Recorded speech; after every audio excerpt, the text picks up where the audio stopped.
ഓം ശ്രീ മഹാഗണപതിയൈ നമഃ. ഓം ശ്രീ സരസ്വതിയൈ നമഃ.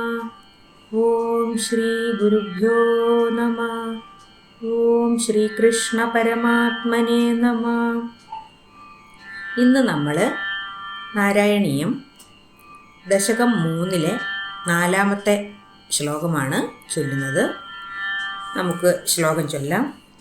മുനിപ്രൗഢാരൂഢാ ജഗതി ഖലു ഗൂഢാത്മഗതയോ ഭവത് പാദാംഭോജസ്മരണ വിരുജോ നാരദമുഖാ ചരന്തീശ സ്വൈരം സതത പരിനിർഭാത പരചിത് സദാനന്ദദ്വൈത പ്രസര പരിമഗ്നാ കിമപരം. ഈ ശ്ലോകത്തിൽ നാരദാദി മുനിമാര് ഭഗവത് സ്മരണയോടെ യാതൊരു രോഗക്ലേശങ്ങളുമില്ലാതെ സ്വൈരസഞ്ചാരം നടത്താൻ കഴിയുന്ന ഭാഗ്യവാന്മാരാണെന്നും അതിൽ പരം ഒരു ഭക്തൻ എന്താണ് വേണ്ടതെന്നുമാണ് മേൽപ്പത്തൂർ പറയുന്നത്. നമുക്ക് ഈ ശ്ലോകത്തിലെ ആദ്യത്തെ 2 വരികളുടെ അർത്ഥം നോക്കാം. മുനിപ്രൗഢാരൂഢാ ജഗതി ഖലു ഗൂഢാത്മഗതയോ ഭവത് പാദാംഭോജസ്മരണ വിരുജോ നാരദമുഖാഃ. മുനിപ്രൗഢ, പ്രൗഢന്മാരായ മുനിമാർ, മുനിശ്രേഷ്ഠന്മാർ, രൂഢ, പ്രശസ്തരായവർ, ജഗതി, ഈ ലോകത്തിൽ, ഖലു, ആണല്ലോ, ഗൂഢാത്മഗതയോ, അതായത് ഗൂഢാത്മഗതയാഃ എന്നാൽ മുനിമാരുടെ മനോവിചാരങ്ങളെല്ലാം ഗൂഢമാണ്. അവരുടെ സഞ്ചാരവും വിചാരവും ജ്ഞാനവും പ്രഭാവവും ഒന്നും മറ്റുള്ളവർക്കൊന്നും പെട്ടെന്ന് ഗ്രഹിക്കാൻ സാധ്യമല്ല. അങ്ങനെ ഗൂഢമായ ആത്മഗതിയോടു കൂടിയവരായ, ഗൂഢമായ ജീവിത ചിന്തകളോടു കൂടിയവരായ മുനിമാർ, ഭവദ്, അങ്ങയുടെ പാദാംഭോജസ്മരണ, പാദാംഭോജം, അംഭോജം താമര, പാദാംഭോജം താമരപ്പൂ പോലെയുള്ള പാദങ്ങളിൽ, സ്മരണ, ചിന്തയോടെ, ധ്യാനത്തോടെ, സ്മരണയോടെ, വിരുജോ, വിരുജഹ, യാതൊരു രോഗവുമില്ലാത്തവരായിട്ട്, നാരദമുഖാഹ, നാരദൻ മുതലായ മുനിമാർ, ചരന്തീശ, ചരന്തഹ, സഞ്ചരിക്കുന്നു, ഈശ, ഭഗവാനെ.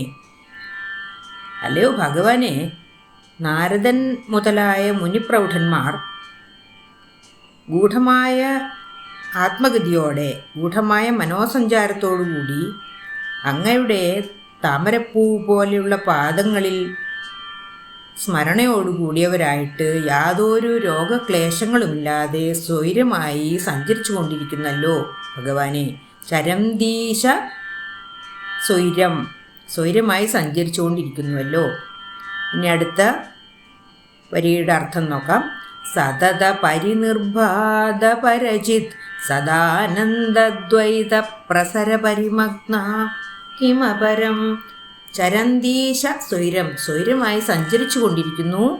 എങ്ങനെ? സതത പരിനിർഭാത പരജിത്, സതതം എല്ലായ്പ്പോഴും, പരിനിർഭാത ശോഭിച്ചു കൊണ്ടിരിക്കുന്നതും പ്രകാശിച്ചു കൊണ്ടിരിക്കുന്നതുമായ പരജിത് പരമമായ ജ്ഞാനത്തോടും സദാനന്ദം സച്ചിദാനന്ദത്തോടും കൂടിയ അദ്വൈത പ്രസര പരിമഗ്ന, അദ്വൈത അനുഭൂതിയുടെ പ്രസരത്തിൽ, അദ്വൈത അനുഭൂതിയുടെ ആ ഇടതടവില്ലാത്ത ഒഴുക്കിൽ പരിമഗ്ന, മുങ്ങിയവരായിട്ട്, മുഴുകിയവരായിട്ട്, അതായത് ബ്രഹ്മാനന്ദരസത്തിൽ മുഴുകിയവരായിട്ട് സതതം എല്ലായ്പ്പോഴും ചരന്തീശ സ്വൈരം, സ്വൈരമായി സഞ്ചരിച്ചു കൊണ്ടിരിക്കുന്നുവല്ലോ ഭഗവാനെ. കിം അപരം, വേറെ എന്തു വേണം? അതായത് ഇങ്ങനെയുള്ള മുനിമാർ എല്ലായ്പ്പോഴും ബ്രഹ്മാനന്ദരസത്തിൽ മുഴുകിയവരായിട്ട് സ്വൈരസഞ്ചാരം നടത്തിക്കൊണ്ടിരിക്കാൻ കഴിയുന്നവരാണല്ലോ, അങ്ങനെയുള്ള ഭാഗ്യവാന്മാരാണല്ലോ ഇങ്ങനെയുള്ള മുനിമാർ. കിം അപരം, അവർക്ക് വേറെ എന്താണ് വേണ്ടത്? ഇനി ഈ ശ്ലോകത്തിൻ്റെ ഒരുമിച്ചുള്ള അർത്ഥം ഒന്നുകൂടി പറയാം. ഹേ ഭഗവാനെ, അല്ലയോ ഗുരുവായൂരപ്പ, നാരദൻ തുടങ്ങിയ മുനിമാർ അസാധാരണമായ ആത്മഗതിയോടെ, ഗൂഢമായ ആത്മഗതിയോടുകൂടി അവിടുത്തെ പാതാരവിന്ദങ്ങളെ മാത്രം ധ്യാനിച്ചുകൊണ്ട് മനസ്സിനും ശരീരത്തിനും യാതൊരു അസുഖവുമില്ലാത്തവരായിട്ട് ഈ ലോകത്തിൽ സ്വൈരസഞ്ചാരം നടത്തിക്കൊണ്ടിരിക്കുന്നുവല്ലോ. അവരാകട്ടെ എപ്പോഴും പ്രസരിച്ചു കൊണ്ടിരിക്കുന്ന അഖണ്ഡ സച്ചിദാനന്ദത്തിൽ മുഴുകിയാണ് സ്വൈരസഞ്ചാരം ചെയ്തുകൊണ്ടിരിക്കുന്നത്. നാരദാദികൾക്കെന്ന പോലെ തനിക്കും ഭക്തി വർദ്ധിപ്പിച്ചു തരണമേ എന്ന് മേൽപ്പത്തൂർ ഭഗവാനോട് പ്രാർത്ഥിക്കുകയാണ്. മുനിപ്രൗഢാരൂഢ ജഗതി ഖലു ഗൂഢാത്മഗതയോ ഭവത്പാദാംഭോജസ്മരണ വിരുജോ നാരദമുഖാ ചരന്തീശ സ്വൈര്യം സതത പരിനിർഭാത പരചിത് സദാനന്ദദ്വൈത പ്രസര പരിമഗ്ന കിമപരം. 5ാമത്തെ ശ്ലോകവും അതിൻ്റെ അർത്ഥവും അടുത്ത വീഡിയോയിൽ ചെയ്യാം. സർവത്ര ഗോവിന്ദനാമ സങ്കീർത്തനം ഗോവിന്ദ ഗോവിന്ദ.